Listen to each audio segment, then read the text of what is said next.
மாங்காய் பச்சடி எப்படி செய்யுதுன்னு பார்க்கலாம். அதுக்கு ஒரு மாங்காய் எடுத்து 1/4 கிலோ மாங்காய் இது எடுத்து நல்லா கழுவிட்டு சின்ன சின்ன பீஸாக கட் பண்ணி வச்சுருக்கிறேன். கொஞ்சோண்டு கருவேப்பிலை, 1 ஸ்பூன் எண்ணெய் ஊற்றிருக்கேன். கொஞ்சம் கடுகு போட்டுக்கலாம். கடுகு நல்லா வெடிச்சுன்னா உளுத்தம்பருப்பு போட்டுக்கலாம். போட்டுக்கலாம் மாங்காய் வச்சுட்டு தண்ணி ஊற்றிக்கலாம். கொஞ்சமாக உப்பு போட்டுக்கலாம். 1/4 ஸ்பூன் மஞ்சள்தூள் போட்டுக்கலாம். மிளகாத்தூள் 1 ஸ்பூன் போட்டுக்கலாம். எல்லாம் சேர்த்து கலரி விட்டுக்கலாம். வேக இந்த மாதிரி வெந்து வந்துடும்.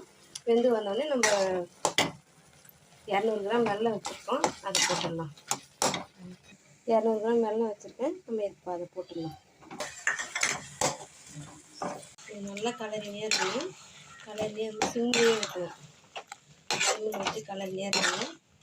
நல்லா கலர் மாறி வரும். மாறி வந்தோடனே பார்க்கலாம். அவ்வளோதான், ரெடி ஆகிடுச்சு. பாருங்கள், இந்த மாதிரி வரணும். நல்லா கலர் மாதிரி நல்லா பஞ்சாமிர்தம் மாதிரி வரும். வந்துச்சுன்னா அதுதான் பக்குவம். இறக்கிடலாம். இதுக்கு வந்து கிளிமுக்கு மாங்காய் தான் போடணும். ஒட்டுக்காய் சொல்லுவாங்க, அந்த மாங்காய் தான் போடணும். அதுதான் நல்லாயிருக்கும்.